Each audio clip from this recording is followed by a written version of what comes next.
so strong. We thought, so wrong. That's what Ajunta Pall said.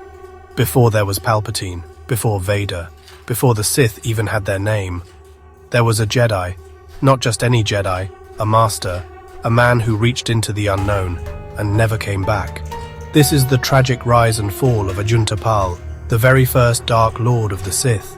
Let's go back, way back, to a time when the Jedi weren't legends, just explorers on the edge of understanding. Ajunta Pall was one of them, a Jedi Master, wise, respected. But like so many others in history, his curiosity got the better of him. He wasn't looking for power, not at first. He wanted to know the secrets of the Force, all of it. Alchemy, creation, transformation. These were mysteries the Jedi Council didn't want to touch. They called it abomination. They called him dangerous. So the Council tried to silence him. But Ajunta Pall wasn't someone you could silence.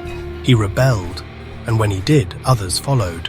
Other Jedi, hungry for answers, tired of restrictions. That's how the 100-Year Darkness began. A brutal war that shattered the Jedi's unity and nearly broke the galaxy. Pall became a general, a warrior, even a killer. He struck down dozens of Jedi in battle, but in the end he couldn't win. Defeated, stripped of their weapons, their names, the Dark Jedi were exiled, banished to the very edges of known space.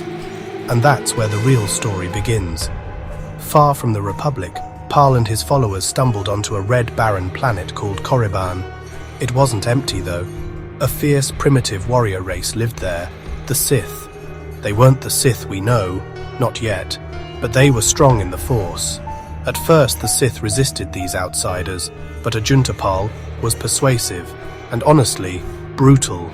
He seduced the king's shadow hand, turned enemies into allies, and when the moment was right, he did the unthinkable. He beheaded the Sith King, Hakagram Grouch, himself. The Sith bowed. To them, Pall was a god, a dark messiah. They called him Jedi, the Dark Lord. And so the Sith Order was born, not as a race, but as a legacy. From his throne on Zeost, Ajunta Pall built the first Sith Empire.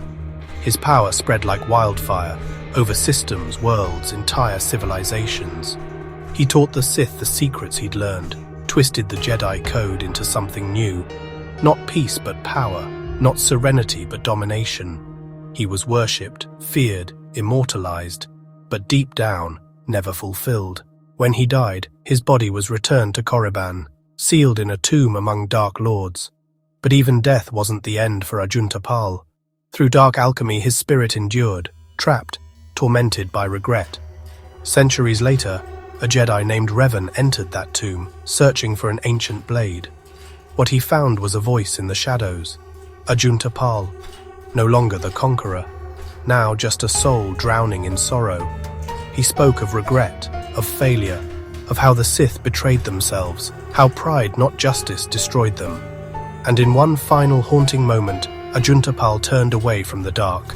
He chose the light. He was finally free. Ajunta Pall's name is nearly forgotten now, even among Star Wars fans. But his legacy? It echoes in every Sith Lord who ever came after. He was a Jedi who became a monster, and a monster who found his soul. The first Dark Lord, and the first to let go. Enjoyed this story? Tell me, should Ajunta Pall have been forgiven? Subscribe for more deep dives into forgotten Sith lore, and drop a like to one of the lost legends of Star Wars.